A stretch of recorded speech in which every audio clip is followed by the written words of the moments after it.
تم میں سے جو مرد اور عورت اس فعل کا ارتکاب کریں انہیں ایذا دو، پھر اگر وہ توبہ کر لیں اور اپنی اصلاح کر لیں تو ان کا پیچھا چھوڑ دو۔ اس آیت میں واللہ زانی کا لفظ استعمال ہوا ہے، یعنی خواہ یہ زنا کرنے والا مرد اور ہو یا عورت ہو یا دونوں مرد ہوں اور لواطت کے مرتکب ہوں۔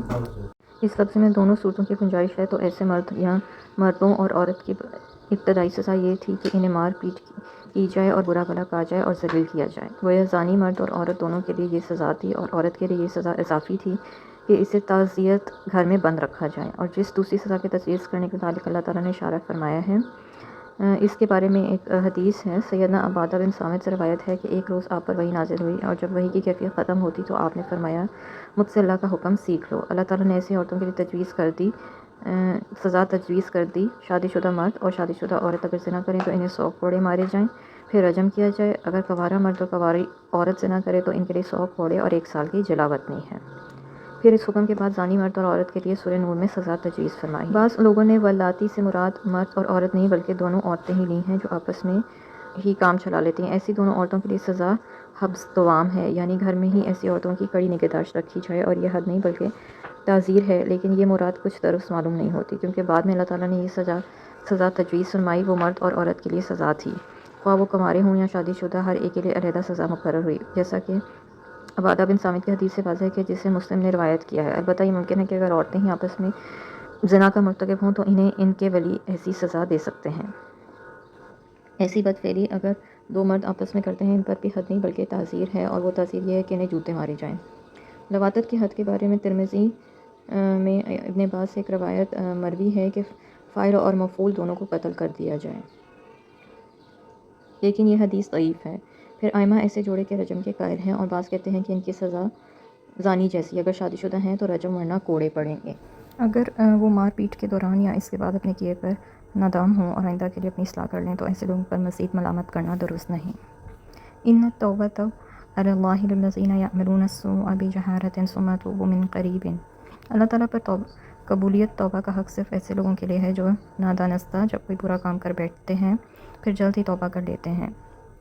اللہ ایسے ہی لوگوں کی توبہ قبول کرتا ہے، اور اللہ سب کچھ جاننے والا اور حکمت والا ہے۔ گویا اس آیت میں اللہ تعالیٰ نے توبہ کی قبولیت کے لیے 2 باتوں کی قید لگا دی، ایک تو یہ کہ وہ گناہ از راہ نادانی، جہالت یا نادانستہ طور پر سرزد ہو کیا ہو، یعنی غلطی سے، اور دوسرا یہ کہ اس قصوروار کو بعد میں جلدی اپنی غلطی کا احساس ہو جائے اور وہ اللہ کے حضور توبہ کرے۔ اور اگر اس کے برعکس معاملہ ہو،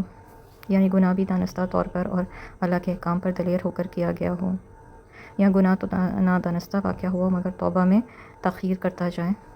تو ایسی صورتوں میں توبہ کے قبول ہونے کا امکان نہیں۔ وَلَيْسَتِ التَّوْبَةُ لِلَّذِينَ يَعْمَلُونَ السَّيِّئَاتِ حَتَّى إِذَا حَضَرَ أَحَدَهُمُ الْمَوْتُ قَالَ إِنِّي تُبْتُ الْآنَ وَلَا الَّذِينَ يَمُوتُونَ وَهُمْ كُفَّارٌ۔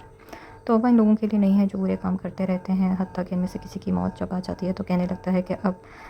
توبہ کرتا ہوں، اور نہ ہی ان لوگوں کے لیے ہے جو کفر کی حالت میں ہی مر جاتے ہیں۔ ایسے لوگوں کے لیے ہم نے دردناک عذاب تیار کر رکھا ہے۔ جب انسان پر نزع کا عالم طاری ہو جائے، وہ موت کے آثار دیکھ لیں اور اسے روح قبض کرنے والے فرشتے نظر آنے لگیں تو توبہ کا وقت ختم ہو چکا، کیونکہ اب وہ دارالامتحان سے نکل کر دارالآخرت کی سرحد پر کھڑا ہے، اور توبہ ایک عمل ہے جس کا وقت گزر چکا۔ اس آیت میں 2 طرح کے لوگوں کا ذکر ہے، ایک وہ جو تھے تو مسلمان مگر ساری عمر گناہ کرتے کرتے ہی گزار تھے، اور دوسرے وہ جو کافر تھے پھر اسی کفر کی حالت میں مر گئے۔ دونوں طرح کے لوگوں کے لیے دردناک عذاب ہوگا۔ ان 2 آیاتوں میں 4 قسم کے لوگوں کی توبہ کا ذکر ہوا ہے، ایک وہ جس نے نادانستہ گناہ کیا، یعنی غلطی سے ہو گیا مگر جب اسے معلوم ہو گیا تو اس نے فوراً توبہ کر لی۔ ایسے لوگوں کے متعلق اللہ تعالیٰ نے فرمایا ہے کہ انما التوبہ علی اللہ للذین یعملون السوء بجہالۃ، اور اللہ کے لفظ سے معلوم ہوتا ہے کہ ایسے لوگوں کی توبہ قبول کرنا اللہ پر واجب ہے،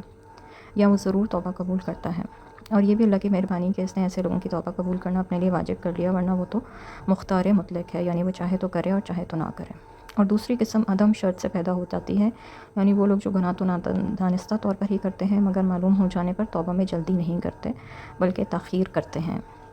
ایسے لوگوں کی توبہ قبول کرنے کا اللہ نے کوئی وعدہ نہیں کیا، چاہے تو قبول کر لے چاہے تو نہ قبول کرے۔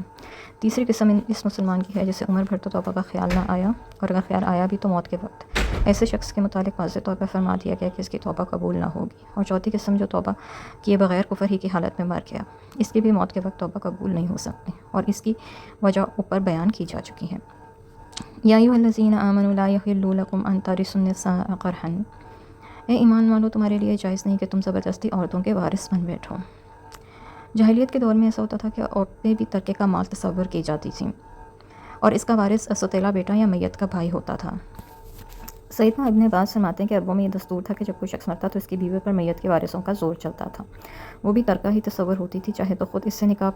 پڑھا لیتا، چاہتا تو کسی اور سے نکاح کر دیتا، اور چاہتا تو اسے بلا نکاح ہی رہنے دیتا۔ غرض اس پر خاوند کے وارثوں کا اختیار تھا، عورت کے وارثوں کا کچھ بھی اختیار نہ تھا۔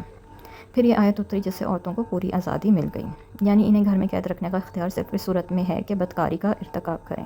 اگر وہ کوئی بدکار عورت ہے تو اس کو گھر میں رکھا جا سکتا ہے،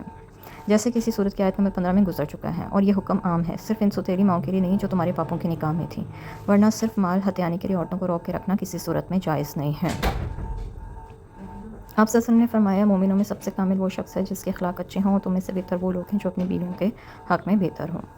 آپ نے خطبہ حجۃ الوداع کے دوران فرمایا، عورتوں کے معاملے میں اللہ سے ڈرتے رہنا، کیونکہ تم نے انہیں اللہ کی ذمہ داری پر حاصل کیا اور ان کی شرمگاہوں کو اللہ کے کلمے کے ساتھ حلال کیا۔ تمہارا ان پر یہ حق ہے کہ وہ تمہارے بستر پر کسی ایسے شخص کو نہ آنے دیں جسے تم ناپسند کرتے ہو۔ پھر اگر وہ ایسا کریں تو تم انہیں مار سکتے ہو، لیکن اس طرح کہ انہیں چوٹ نہ آئے، اور ان کا تم پر یہ حق ہے کہ تم انہیں دستور کے مطابق خوراک اور پوشاک مہیا کرو۔ آپ صلی اللہ علیہ وسلم نے فرمایا، کوئی مومن اپنی بیوی سے بغض نہ رکھے، اگر اسے اس کی کوئی عادت ناپسند ہوگی تو ضرور کوئی عادت پسند بھی ہوگی۔ آپ صلی اللہ علیہ وسلم نے فرمایا، عورت پسلی کی طرح ہے، اگر تم اسے سیدھا کرنے کی کوشش کرو گے تو اسے توڑ دو گے، اگر اس سے فائدہ اٹھانا چاہو تو اسی حالت میں اٹھاؤ جبکہ اس میں کجی موجود ہو۔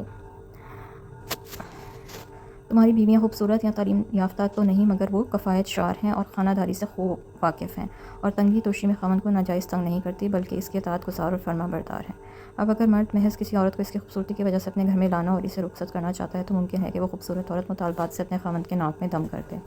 کفایت شعار بھی نہ ہو، اور گھر کی صفائی اور امور خانہ داری کے لیے شوہر سے کسی ملازم یا ملازمہ کا مطالبہ کر دے اور اس پر جینا حرام کر دے۔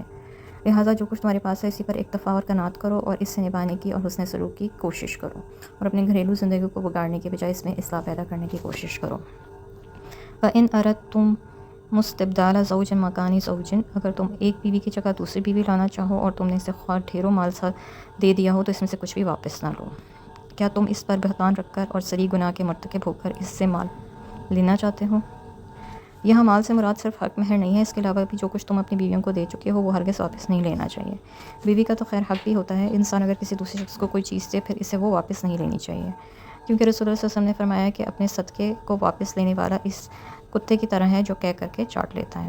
اور یہ بہتان اور صریح گناہ اس لحاظ سے ہے کہ نکاح کے وقت تم نے بھری مجلس میں گواہوں کے سامنے حق مہر کی ادائیگی کا اقرار کیا تھا، لہٰذا عورت سے پورا حق مہر یا اس کا کچھ حصہ یا ہبہ کر دے چیز واپس لینا یا واپس لینے کے لیے طرح طرح کی ہٹ کندے استعمال کرنا بدترین جرم ہے۔ بلکہ اللہ کا حکم تو یہ ہے کہ اگر تم انہیں طلاق دیتے ہو تو طلاق دیتے وقت انہیں مزید کچھ دے دلا کر بھلے طریقے سے رخصت کرو، اگرچہ تم پہلے دیے ہوئے میں سے بھی کچھ لینے کی کوشش کرو۔ وَكَيْفَ تَأْخُذُونَهُ وَقَدْ أَفْضَىٰ بَعْضُكُمْ إِلَىٰ بَعْضٍ وَأَخَذْنَ مِنكُم مِّيثَاقًا غَلِيظًا، اور تم لے بھی کیسے سکتے ہو جبکہ تم ایک دوسرے سے لطف اندوز ہو چکے اور وہ تم سے پختہ عہد لے چکے۔ وآخر دعوانا ان الحمد للہ رب العالمین۔